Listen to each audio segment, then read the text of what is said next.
ട്രെയിനിൽ സ്ത്രീകളോട് അപമര്യാദയായി പെരുമാറിയെന്ന പരാതിക്ക് പിന്നാലെ കാസർഗോഡ് DFO ജോസ് മാത്യുവിനെ സ്ഥലം മാറ്റി. ഫോറസ്റ്റ് കൺസർവേറ്റർ രാജീവൻ എമ്മിനാണ് പകരം ചുമതല. വിവരങ്ങളുമായി ഷെഫീഖ് നസറുള്ള ചേരുന്നുണ്ട്. ഷെഫീഖ്, എന്താണ് ഇയാൾക്കെതിരെയുള്ള പരാതി? ഒപ്പം തന്നെ അന്വേഷണത്തിന്റെ അടിസ്ഥാനത്തിലാണോ ഈ നടപടി?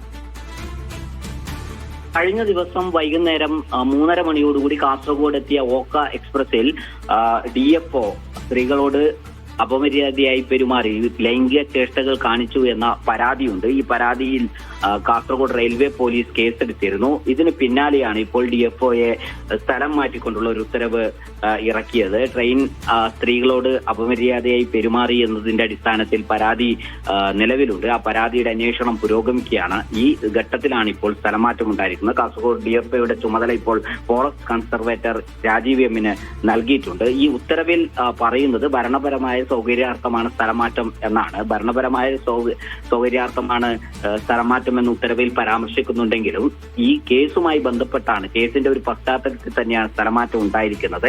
സ്ത്രീകളോട് ലൈംഗിക ചേഷ്ട പ്രകടിപ്പിച്ചു എന്നതാണ് കഴിഞ്ഞ ദിവസം ഓക്ക എക്സ്പ്രസിൽ ഉണ്ടായിരുന്ന സ്ത്രീകൾ പരാതി നൽകിയത്. ആ പരാതിയുടെ അടിസ്ഥാനത്തിൽ റെയിൽവേ പോലീസിന്റെ അന്വേഷണം പുരോഗമിക്കുന്നതിനിടയിലാണ് ഇപ്പോൾ DFOയെ കാസർഗോഡ് നിന്ന് സ്ഥലം മാറ്റിയിരിക്കുന്നത്. ശരി, ഷെഫീഖ് നസറുള്ളയാണ് വാർത്തയുടെ വിശദാംശങ്ങൾ നൽകിയത്.